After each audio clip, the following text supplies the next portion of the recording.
নমস্কার বন্ধুরা, দেবাশিস কুকিং চ্যানেলে তোমাদের সবাইকে স্বাগত। আজকে আমি শাহি চিংড়ি রেডি করে তোমাদের দেখাবো। তো প্রথমে আমি কিছুটা কাজু বাদাম বেটে নিয়েছি। এবার আমি কিছুটা পোস্ত, আমি 3 থেকে 4টে কাঁচা লঙ্কা আর একটুখানি নারকেল কোড়াও বেটে নিলাম। এবার আমি প্যানে তেলটা দিয়ে ভালো করে একটু গরম করে নেব।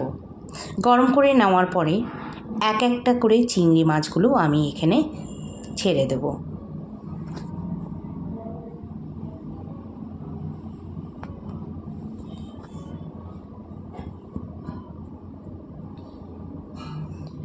এই শাহি চিংড়িটা যদি তোমরা এইভাবে করে থাকো তাহলে কিন্তু বারবার এটা করতে থাকবে।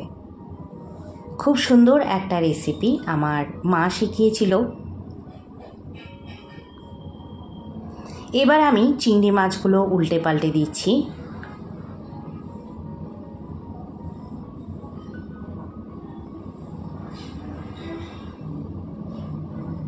ভেজে নেওয়ার পরে আমি এই চিংড়ি মাছগুলো একটা পাত্রে উঠিয়ে নেব। কিছুটা চিংড়ি মাছ ভাজার তেল ছিল, আরও কিছুটা তেল দিয়ে দিলাম এর মধ্যে। তোমরা চাইলে কিন্তু সর্ষে তেল দিয়েই করতে পারো, আমি কিন্তু এখানে রিফাইন তেল দিয়ে করেছি। এবার তেলটা গরম হয়ে আসলে আমি এখানে পেঁয়াজ কুচি দিয়ে দিলাম। পেঁয়াজ কুচি দিয়ে দেওয়ার পরে আমি একটুখানি নেড়ে নিচ্ছি। এবার এর মধ্যে দিয়ে দেব আমি আদা বাটা, রসুন বাটা দিয়ে ভালো করে একটুখানি নেড়ে নেব।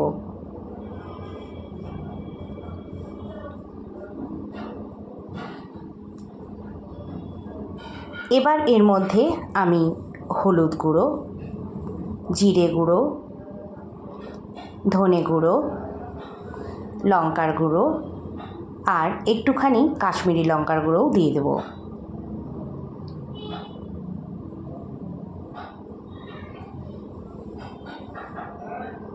একটুখানি জল দিয়ে ভালো করে এবার কষিয়ে নেব।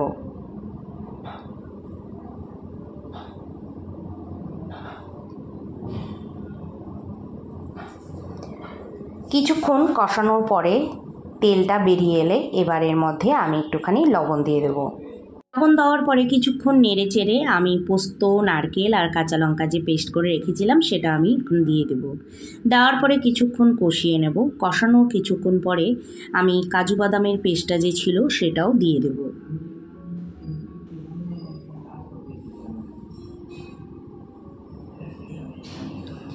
এবার ঘন ঘন কিছুক্ষণ নেড়ে নেব আর গ্যাসটির আঁচটা কিন্তু কমানো থাকবে।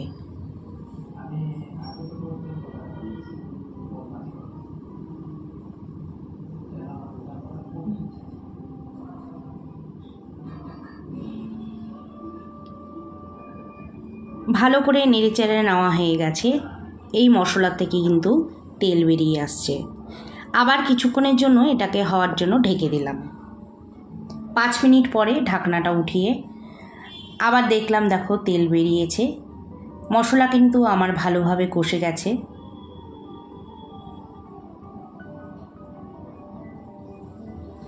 এবার এর মধ্যে আন্দাজ মতো আমি জল দিয়ে দিলাম। যেহেতু শাহি রেসিপি এটা, আমি বেশি এটা ঝোল রাখবো না, এটা একটু গ্রেভি টাইপের থাকবে, তাই জলটা একটু কমই দিয়েছি। ঝোলটা একটু ফুটে আসলে এক এক করে চিংড়ি মাছগুলো আমি এর মধ্যে দিয়ে দেব।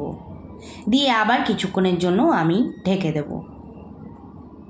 ঢাকনাটা উঠিয়ে নিলাম, আবার এপিট ওপিট করে একটুখানি নেড়ে দিচ্ছি। শাহি চিংড়ি রেসিপিটা কিন্তু আমার রেডি। একটা পাত্রে নামিয়ে নিলাম। আশা করি আমার এই রেসিপিটা তোমাদের খুব ভালো লাগবে। যদি ভালো লেগে থাকে রোজকারের মতো কমেন্ট করতে ভুলো না, লাইক করে দিও, শেয়ার করে দিও আর পাশে থেকেও আমায় সাপোর্ট করো। বাই।